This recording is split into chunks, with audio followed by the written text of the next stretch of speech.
I only came home to grab a charger. That was it. 5 minutes. Maybe less. But the second I opened the gate to my mother's backyard, confetti exploded into the air.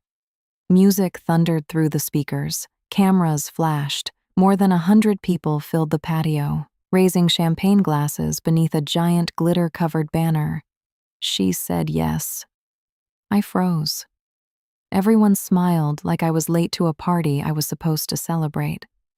Then I saw my sister, Alicia, standing in the center of it all in a long white dress, flashing her engagement ring like a trophy.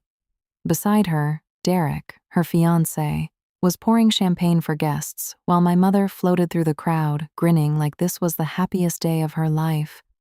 She spotted me instantly. "Oh good, Naomi's here." I still had my car keys in my hand. Then she said the sentence that changed everything. "Oh, and we took out a loan in your name to help pay for the party. 17,000. Surprise. Consider it your engagement gift to your sister." The music kept playing. People kept laughing. And for one strange moment, it felt like the whole world tilted sideways. I didn't scream. I didn't cry. I didn't make a scene. I simply turned around, walked back to my car, locked the doors, and opened my banking app. There it was. A personal loan under my name, approved using my credit. The contact email attached to the account, my mother's. That should have broken me. Instead, it woke me up. Because the truth is, this betrayal didn't start with that loan. It started years earlier, disguised as family. Growing up, Alicia was always the golden child, charming, dramatic, beautiful in the effortless kind of way that made people forgive her before she even apologized. I was the dependable one, the quiet one, the useful one. If Alicia forgot rent, I covered it. If mom needed just a little help, I sent money. If someone needed fixing, rescuing, cleaning up, sacrificing, I was the answer. And the worst part? I thought that meant I was loved. By 23, I was working 2 jobs while building my marketing career.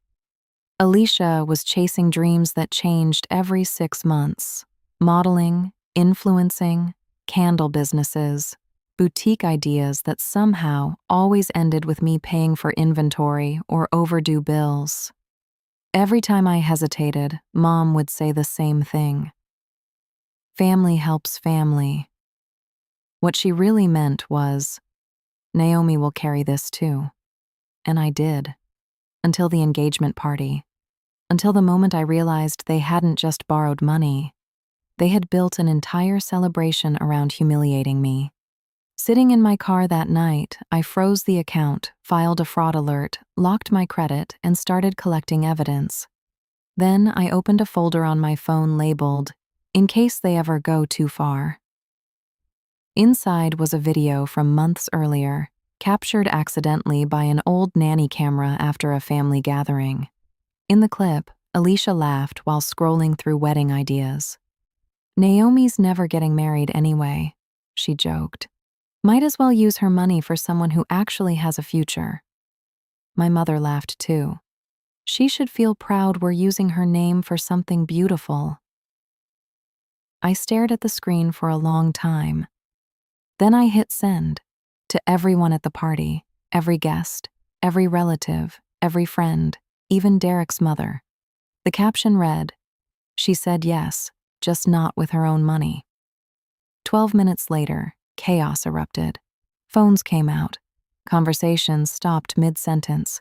People stared at Alicia, then my mother, then each other. Derek walked out before the cake was even cut, and for the first time in my life, silence stopped protecting them. It protected me. The days afterward were strangely quiet. No apologies, no accountability, just panic. 3 days later, Derek's mother called me personally. "I'm so sorry," she whispered. "I didn't know." Then she told me the engagement was over. Apparently, Derek had seen the evidence, the forged documents, the messages, the video. And worse? Alicia hadn't looked ashamed. She looked proud. That was the moment something inside me finally shifted. I stopped seeing myself as the family disappointment. I started seeing myself as the family resource, a walking credit score, a backup plan with emotions. And once you see that clearly, you can never unsee it. So I stopped reacting emotionally and started moving strategically. I hired an attorney, filed formal fraud reports, contacted every vendor involved in the engagement party, the caterers, the decorators, the event planner. Every contract had been signed digitally using my forged information. The evidence stacked up quickly. Meanwhile, I quietly untangled myself from every financial tie connecting me to my family. I canceled the phone plan I'd been paying for, closed the shared accounts, removed my cards from streaming services, utilities, subscriptions. Even Alicia's car insurance policy, which somehow still listed me as primary payer, was gone within 24 hours. Then I changed my phone number. That part hurt the most. Not because I missed them, but because I realized how much anxiety I'd been carrying every time my phone lit up. Freedom can feel unfamiliar when you've spent years surviving, but slowly, things changed.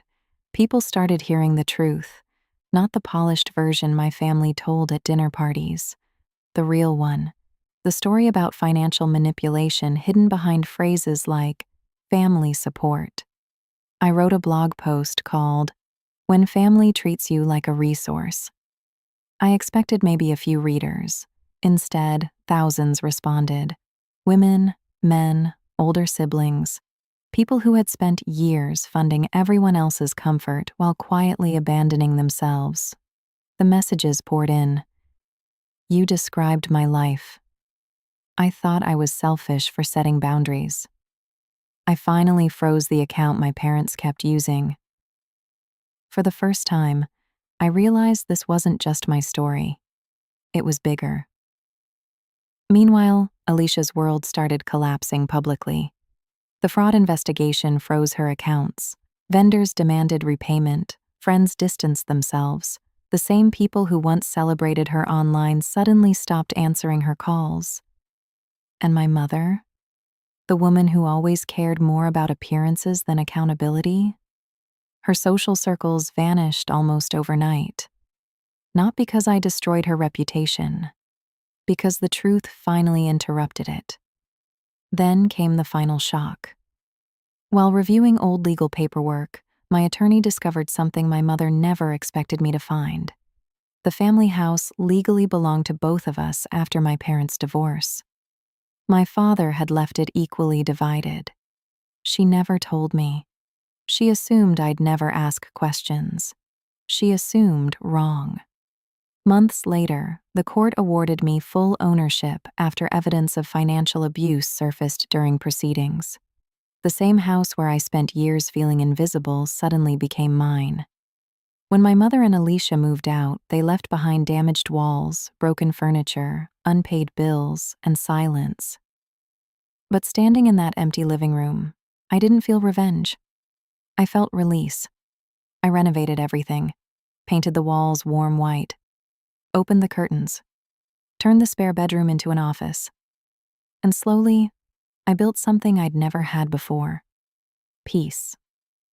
My blog grew into a platform for survivors of financial abuse within families. I launched workshops, partnered with financial advisors, started speaking publicly about boundaries, identity theft, emotional manipulation, and healing. The irony? The same voice my family ignored became the voice helping thousands of people rebuild their lives. One evening after a speaking event, my mother approached me outside the venue. She looked smaller somehow. Not physically, emotionally. She held a box of old photographs in her hands. "Naomi," she said quietly, "I miss my daughter." I looked at her for a long moment. Then I answered honestly, "You don't miss your daughter, you miss your access." Her face crumpled, but I wasn't cruel, just clear. "Blood makes us related," I told her softly. "Behavior makes us family." Then I walked away, and for once, I didn't feel guilty. I felt free. Today, my life is quieter, not lonely, peaceful. I host dinners with friends who love me without invoices attached. I travel. I sleep without panic sitting in my chest.